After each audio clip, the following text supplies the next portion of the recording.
much has been made that the numbers flipped here as far as favoritism in the MVP market from Hurts, then the injury. Now Mahomes is minus 280 updated. We've got 250 at BetMGM, 280 as a favorite over at DraftKings. My assumption is that's where you're going to go. I'll give you the four that I have in contention. Hurts is plus 450, so 4.5 to 1. Josh Allen is 7.5 to 1, plus 750. And Joe Burrow is 9 to 1 at plus 900. Those are the four, right? You can't add anybody else in. Tua is not in the mix here. No, well, I mean, Femi's been stuffing the ballot boxes, but he's not in the mix. There's no doubt. I mean, I think when you really go back and study the MVP season that Mahomes had in 18, where he throws 50 touchdown passes, and only 12 interceptions, and he averages 9.6 yards per attempt. And that's a remarkable year. He threw for 318 yards a game in that year. This year he's thrown for 321. His QBR rating that year was 80.3. This year it's 79.9, right? Now, he's slightly below the yards per attempt. He's doing it more. His yards in this season, with 3 games to go, he's at 4,496 yards. That year he had 5,000 yards. So he's on track to get there. Now, he's not going to get the 50 touchdowns, and he's going to throw a little bit more interceptions. But everything he's doing is better than he did it that year. That year he had 4 fourth-quarter comebacks and 2. He had 2 fourth-quarter comebacks and 2 game-winning drives. This year he's got 3 each. So what he's done is remarkable. It's really remarkable. And he's playing at this high level without the best player, the best receiver. He still has Kelsey. But, when they lost Hill, they were able to overcome it by dispersing the ball to other players. I think if we were to hold a draft, you and I and 8 people, and we said, okay, we want to start teams, and everybody in the NFL is available. Who's the best player? Who would you take? You're taking Mahomes first. Oh, and it's almost like it's rote or it's boring at this point. So somebody would take a chance on Herbert or Allen, but Mahomes is the answer. And any way you cut it, without Hill, Kansas City's offense, expected points added, EPA per play, every metric they've gotten better this year. That's without Hill. That's with Juju and Marquez Valdez-Scantling and McCole Hardman. Like that is such an impressive feat by Tyreek Hill. Patrick think Mahomes, about this. Pardon me. He attempted that season, his MVP season. He attempted 580 passes that year. He played all 16 games, right? He started all 16 games. They were 12-4. He attempted 580 passes. This year, when he plays on Saturday afternoon, he will, by the end of that day, he will have passed his 580 attempts. He's already got 552 attempts. So he's throwing it more and having more production. So they're putting the ball in his hand more. And he's creating it. And, he doesn't have the touchdown passes that he had that year, but he's still playing at such an incredibly high level that it's remarkable. And I don't think you can underestimate it. I really can't.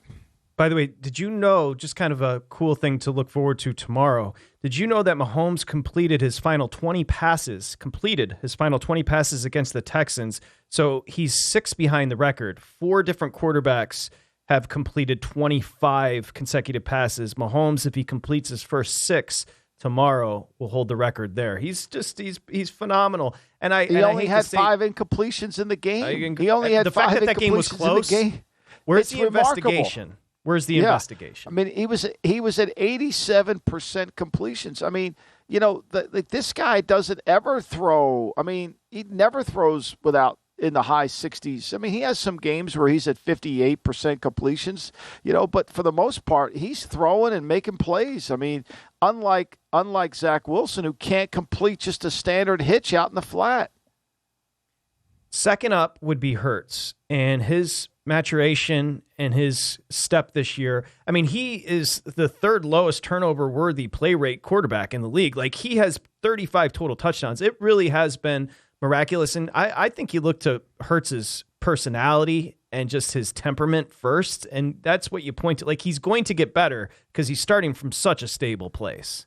Yeah, I mean, and look, he has improved in every area. I think what we don't do a good enough job in terms of his understanding the work habits. So this kid has worked really hard to improve his game. I mean, he really has. And last year he attempted 432 passes. This year he's already attempted 425. Now he played in 15 games last year. He's played, so they're throwing a little bit more. His percentage of completion is higher, right? His touchdown passes are higher. Right, he's his yards per attempt is much higher. He's improved in every single area.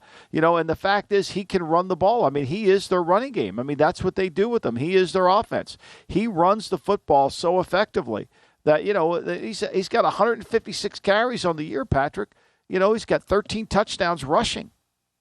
That guy averages 4.8 a rush. Now that's down from last year because he's not making as many long runs. But the reality of it is he's the true ball carrier in their offense. I mean, when you have 156 carries and you're averaging 4.8 a carry, you're a ball carrier. You're not just a scrambler. Correct. How would you like to be Joe Burrow, who takes a team in his second year after the injury to a Super Bowl? He comes back. He's completing over 68% of his passes. He's thrown for 31 touchdowns and 10 picks, carrying that team. And he's not going to win the MVP. It's just he's been miraculous. Allen's been miraculous. How can you not give an MVP to Justin Herbert, who's carrying Staley through this season? A lot of good quarterback play. Yeah, a lot of good. And a lot of it is in the AFC. That's the thing. I mean, when I got finished my column this morning and I got done the top 5 quarterbacks, 4 of them are from the AFC. Think about that. Right. There's not that, and Goff, who I think Goff was the one NFC quarterback. I think to me, think about that. He was in my top 5, right? And they put Kirk Cousins in the Pro Bowl, and you look at the 2 players, and Goff's had a better year than Cousins. Now I know Cousins won more games, but Goff's had a better season. So, when you look at what Burrow's been able to do and starting the season out, he was getting sacked quite a bit. He didn't have his best receiver, but I think to me, he's playing as well as he's ever played, playing better. He's doing more this year to help his team win than he did last year because last year they had a guard against the offensive line. This year, the line's playing better. Here's one thing I will say as an aside about Cousins, where he doesn't get enough credit. In 9 seasons, he's missed 1 start. Availability. The reason Eli Manning was so valuable is he started every single game. And so he gave you that consistency. Cousins is consistent. Now, people can't stand him, but he plays every game. Yeah, I mean, look, it's not, to me, I'm not, this isn't personal. I just think to me, when you break down Goff and him, Goff's had the better year. The more percentage of complete touchdown, throwing the ball down the field, making the plays. Yes. Cousins has led his team to more wins. There's no denying that. They've been fortunate, but they've led his team to more wins. Go to VSiN.com/subscribe to become a VSiN Pro subscriber today.